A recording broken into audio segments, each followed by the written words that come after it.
Hello बच्चों, आप सभी बच्चों को स्वर्गीय श्री बद्री सिंह बालिका इंटर कॉलेज कबरई की तरफ से आप सभी बच्चों को ये क्लासें ऑनलाइन क्लासें उपलब्ध करवाई जा रही हैं। और जितनी भी वीडियो हैं, जो भी हमारा सिलेबस है, वो सारा एनसीईआरटी पैटर्न बेस्ड है। राजीव प्रकाशन की जो आपकी किताबें स्कूल पे चलती हैं, सब वही है। यहाँ पे क्या है कि आज हम आपको क्लास 10th की साइंस यानी बायोलॉजी का चौथा अध्याय पार्ट 2 बताएंगे, जिसमें अभ्यास के प्रश्न बताएंगे। इसमें हमने page number wise page number जो प्रश्न है वो आपको पहले बता दिए हैं। अब आज का देखते हैं।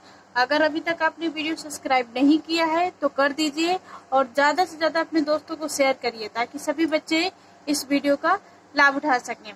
और हमारा सभी बच्चों से अनुरोध है कि घर पर ही रह करके, इस कोरोना महामारी को देखते हुए घर पर ही रह करके अपनी ऑनलाइन स्टडी जारी रखें।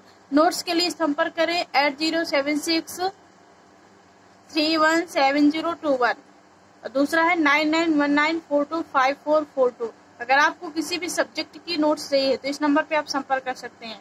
यहाँ पे क्लास 9 से लेकर के 12th तक की क्लासेस चलती हैं। आपको किसी भी सब्जेक्ट यानी सारे सब्जेक्ट उपलब्ध नोट्स चाहिए तो नंबर संपर्क कर सकते हैं। यदि आपको कोई भी वीडियो समझ में नहीं आता है तो आप कमेंट बॉक्स में या फिर इस नंबर में कॉल करके बता सकते हैं। हम आपको अगली वीडियो में बताने की कोशिश करेंगे। चलिए देखते हैं अगला वीडियो लेसन में क्या अभ्यास में पूछ रहा है। अभ्यास में पहले बहुविकल्पीय प्रश्न पूछ रहा है। मेंडल के एक प्रयोग में, जो हमारा 5वां अध्याय आनुवांशिक एवं जैव विकास अध्याय का नाम है, आनुवांशिकता एवं जैव विकास। इसमें क्या पूछ रहा है, मेंडल के एक प्रयोग में लंबे मटर के पौधे जिनके बैंगनी पुष्प थे का संकरण बौने पौधे से कराया जाता है, तो जिनके सफेद पुष्प थे से कराया गया। इनकी संतति के सभी पौधों में पुष्प बैंगनी रंग के थे, परंतु उनमें से लगभग आधे बौने थे। इससे कहा जा सकता है कि लंबे जनक पौधों की आनुवांशिक रचना निम्न थी। यानी कौन कौन सी थी उनकी आनुवांशिक रचना होगी, कैपिटल टी स्मॉल टी और कैपिटल डब्ल्यू दोनों। प्रश्न दूसरा है, समजात अंगों को उदाहरण दीजिए। समजात अंगों के उदाहरण क्या होते हैं? हमारा हाथ, कुत्ते के अग्रपाद, आलू एवं घास की ऊपरी भूसी, हमारे दांत तथा हाथी के दांत, उपरोक्त सभी। यानी ये सभी क्या है, समजात अंगों के उदाहरण हैं। अगला प्रश्न देखते हैं। इसमें तीसरा नंबर क्या पूछ रहा है, विकासीय दृष्टिकोण से हमारी किस से अधिक समानता है? यानी विकासीय दृष्टिकोण से हमारी किससे अधिक समानता होती है? चीन के विद्यार्थी से। किससे है? चीन के विद्यार्थी से। एक अध्ययन से पता चला कि हल्के रंग की आंखों वाले बच्चों के जनक माता पिता की आंखें भी हल्के रंग की होती हैं। इसके आधार पर क्या हम कह सकते हैं कि आंखों के हल्के रंग के लक्षण प्रभावी अथवा अप्रभावी? अपने उत्तर पुस्तिका की व्याख्या कीजिए। माना कि हल्के रंग की आंखों वाले बच्चों के लक्षण क्या है, कैपिटल ए और स्मॉल ए, या फिर कैपिटल ए स्मॉल ए है। यदि बच्चे के लक्षण कैपिटल डबल ए है तो उसके जनक यानी माता पिता के लक्षण भी कैपिटल ए होंगे। जब दोनों को क्रॉस कराएंगे तो वही प्राप्त होगा। क्या प्राप्त होगा? क्योंकि दोनों वही संख्या है तो कैपिटल ए प्राप्त होगा। यदि बच्चे के लक्षण स्मॉल ए है तो उनके माता पिता के लक्षण भी स्मॉल ए होंगे, क्योंकि ये जो दोनों लक्षण उनके हैं तो वही बच्चे में भी आएंगे। अतः हम ये स्पष्ट रूप से नहीं कर सकते हैं कि आंखों के हल्के रंग का लक्षण प्रभावी अथवा अप्रभावी होता है। यह नहीं स्पष्ट हो रहा है कि आंखों के हल्के रंग का लक्षण प्रभावी है या फिर अप्रभावी। अगला प्रश्न देखते हैं। कोई भी वीडियो है आप अंत तक जरूर देखिए, तभी आपको सभी प्रश्नों के उत्तर समझ में आएंगे। अगर इसमें कुछ समझ में नहीं आता है तो आप कमेंट्स बॉक्स में मैसेज करके आप हमें बता सकते हैं, तो हम आपको अगले वीडियो में समझाने की कोशिश करेंगे। चलिए अगला प्रश्न देखते हैं क्या है। इसमें 5वां नंबर प्रश्न पूछा गया है, जड़ विकास तथा वर्गीकरण का अध्ययन क्षेत्र किस प्रकार संबंधित है?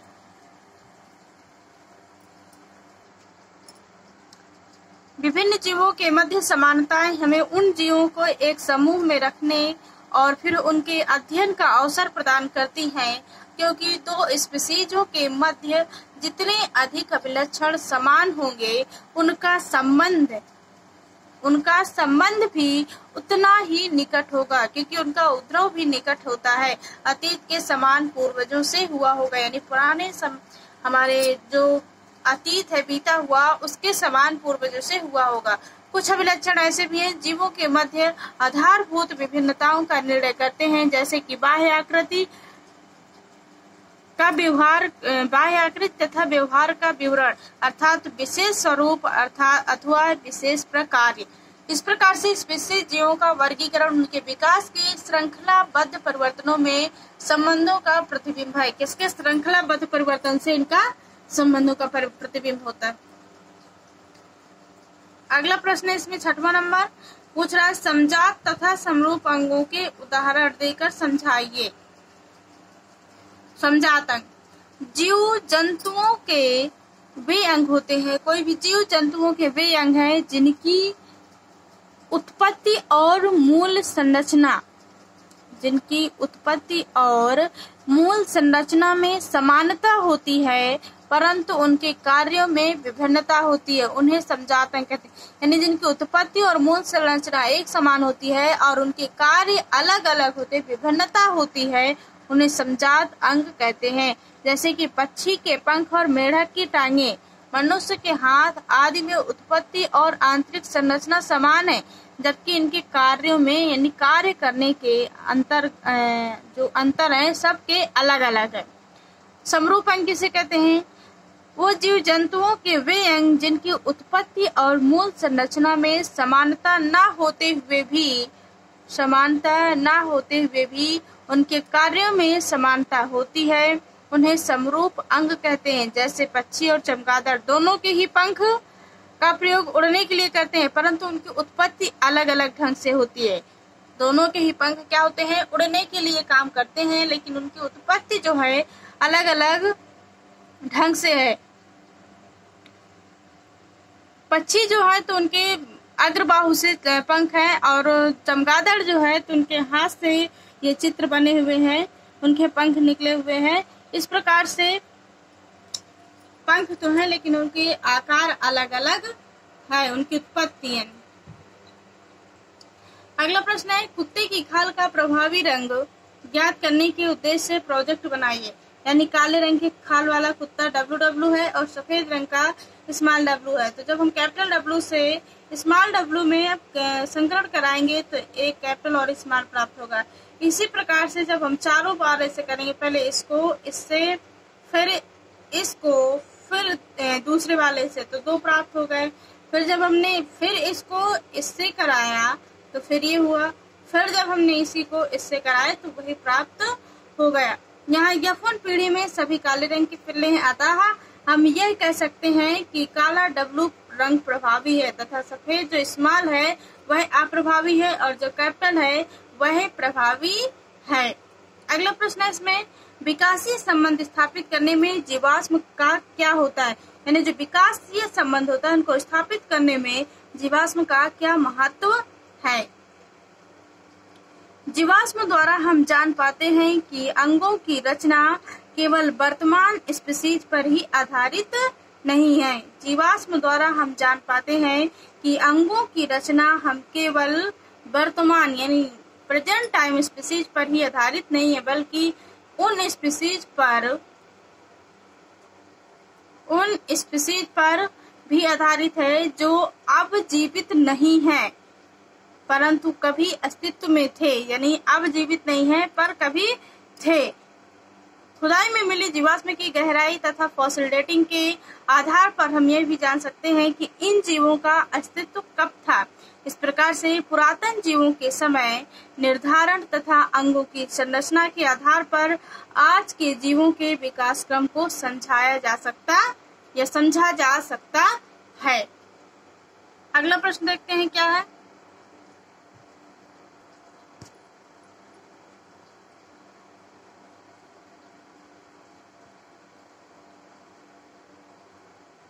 अब हमारा प्रश्न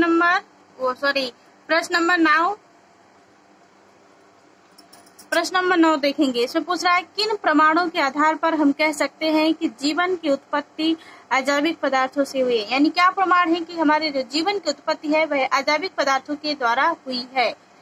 वैज्ञानिक स्टेनले एल मिलर तथा हेराल्ड सी उरे द्वारा 1953 में किए गए प्रयोगों के आधार पर हम कह सकते हैं कि जीव रासायनिक संश्लेषण द्वारा उत्पन्न हुए होंगे। किसके द्वारा? रासायनिक संश्लेषण द्वारा। उन्होंने कृत्रिम रूप से ऐसे वातावरण का निर्माण किया है जो संभवतः प्राचीन में भी निर्माण किया है, जो संभवतः प्राचीन वातावरण के समान था। कब? यानी पुराने वातावरण के समान था। इसमें अमोनिया, मीथेन, हाइड्रोजन सल्फाइड के अणु थे, परंतु ऑक्सीजन नहीं थे। इनमें क्या थे? अमोनिया, मीथेन और हाइड्रोजन सल्फाइड के भी अणु थे, लेकिन इसमें ऑक्सीजन नहीं थी।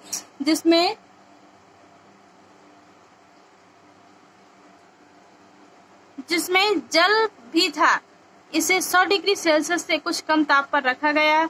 आकाश में उत्पन्न होने वाली बिजली की भांति गैसों का मिश्रण में चिंगारियां उत्पन्न की गईं।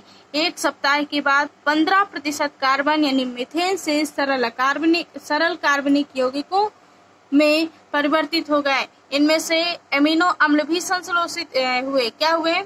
अमीनो अम्ल भी संश्लेषित हुए, जो प्रोटीन के अणुओं का निर्माण करते हैं। अमीनो अम्ल किसका निर्माण करते हैं? प्रोटीन का निर्माण करते हैं। उपरोक्त प्रमाणों के आधार पर हम कह सकते हैं कि जीवन की उत्पत्ति अजैविक पदार्थों से हुई है। ये जो आपके पदार्थ हैं, अमोनिया, मीथेन, हाइड्रोजन सल्फाइड वगैरह, क्या है? अजैविक पदार्थ। इससे पता चलता है कि जो हमारे जीवन की उत्पत्ति है वह अजैविक पदार्थों से हुई है। अगला देखेंगे प्रश्न नंबर 10वां। अलैंगिक जनन की अपेक्षा लैंगिक जनन द्वारा उत्पन्न विभिन्नताएं अधिक स्थायी होती हैं। व्याख्या कीजिए। यह लैंगिक प्रजनन करने वाले जीवों के विकास को किस प्रकार प्रभावित करता है? किस प्रकार से प्रभावित करता है, ये देखना है यहाँ पे। अलैंगिक जनन में एकल जीव जनन करता है। अलैंगिक एसेक्सुअल रिप्रोडक्शन में, हमने इसके पहले वाले वीडियो में भी बताया, एसेक्सुअल रिप्रोडक्शन में सिर्फ ओनली फॉर वन यानी एक जीव जनन करता है तथा इससे उत्पन्न जीवों में बहुत अधिक समानताएं होती हैं। यानी जो इससे उत्पन्न जीव होते हैं उनमें अधिक समानताएं होती हैं, जबकि लैंगिक जनन यानी सेक्सुअल रिप्रोडक्शन में 2 जीव नर और मादा का योगदान होता है, जिससे अधिक विभिन्नताएं अधिक होती हैं। ये विभिन्नताएं पीढ़ी दर पीढ़ी बढ़ती जाती हैं और इनमें कुछ परिवर्तन स्थायी यानी वातावरण के अनुसार होते रहते हैं और जीवों को विषम परिस्थितियों में भी जीवित रहने में सहायता करते हैं। इस प्रकार से लैंगिक जनन करने वाले जीवों में विविधता उन्हें भिन्न भिन्न परिस्थितियों में रहने के अनुकूल बनाती है।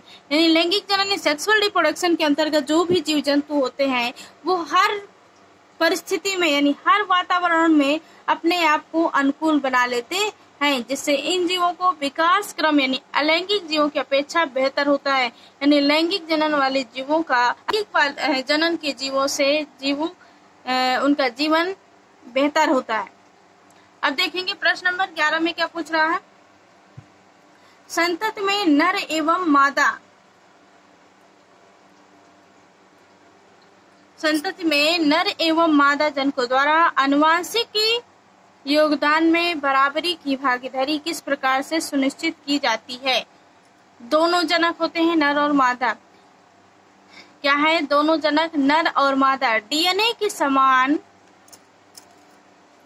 इसके समान डीएनए के समान मात्रा लैंगिक प्रजनन के दौरान यानी सेक्सुअल रिप्रोडक्शन के दौरान संतति को प्रेषित करते हैं। संतति में एक जीन सेट केवल एक डीएनए श्रृंखला के रूप में न होकर डीएनए के अलग अलग स्वतंत्र अणु के रूप में होता है, जबकि प्रत्येक अणु एक गुणसूत्र का निर्माण करता है। क्या करता है? जबकि प्रत्येक अणु एक गुणसूत्र का निर्माण करता है और प्रत्येक कोशिका में भी प्रत्येक गुणसूत्र की 2 प्रतिकृति होती है। यानी सभी कोशिकाओं में प्रत्येक गुणसूत्र की 2 प्रतिकृति होती है, जिनमें से एक उन्हें नर जनक से तथा दूसरी मादा जनक से प्राप्त होती है। और प्रत्येक जनन कोशिका में गुणसूत्रों की संख्या यानी गुणसूत्र के प्रत्येक जोड़े का केवल एक ही गुणसूत्र यानी एक गुणसूत्र ही एक जनन कोशिका में जाता है। एक जनन कोशिका यानी युग्मक जाइगोट में जाता है। जब दो युग्मकों का संलयन होता है तो बने युग्मनज यानी जाइगोट में गुणसूत्रों की संख्या पुनः सामान्य हो जाती है तथा संतति में गुणसूत्रों की संख्या निश्चित बनी रहती है, जो कि स्पीशीज के डीएनए के स्थायित्व को सुनिश्चित करती है। इस प्रकार से इसके नर और मादा जनकों का आनुवंशिक योगदान होता है। अब देखेंगे प्रश्न नंबर 12 और लास्ट प्रश्न है इस लेसन का। केवल वे विभिन्नताएं जो किसी एकल जीव यानी बेस्ट के लिए उपयोगी होती है, समष्टि में अपना अस्तित्व बनाए रखती हैं। क्या आप इस कथन से सहमत हैं? क्यों एवं क्यों नहीं? हाँ यदि तो क्यों, क्योंकि जो विभिन्नताएं जीव के लिए पर्यावरण में जीवित रहने के लिए उपयोगी होती हैं, किसमें? पर्यावरण में जीवित रहने के लिए उपयोगी होती हैं, उनकी वंशागति होती है। क्या होती है? वंशागति। इन विभिन्नताओं से ही जीव वातावरण के अनुसार अपने आप को ढाल सकता है। वंशागति के अनुसार ही विभिन्नताओं से जो जीव होते हैं वह परिस्थिति के अनुकूल यानी वातावरण के अनुसार अपने आप को ढाल सकता है और न केवल अधिक समय तक जीवित रह सकता बल्कि समष्टि में अपना अस्तित्व भी बनाए रखता है। आज का वीडियो हम यही समाप्त करते हैं। मिलते हैं आपको अगली वीडियो में। अगर अभी तक आपने चैनल नहीं सब्सक्राइब किया तो कर दीजिए और ज्यादा से ज्यादा अपने दोस्तों को शेयर करिए ताकि सभी बच्चे इस वीडियो का लाभ उठा सके। और कोई भी वीडियो इस वीडियो को अंत तक जरूर देखें ताकि सभी बच्चे और जो चीज समझ में नहीं आती आप अगले वीडियो के माध्यम से पूछ सकते हैं और सभी बच्चे मन लगा करके ऑनलाइन स्टडी घर पर जारी रखें। चलिए मिलते हैं अगले वीडियो में।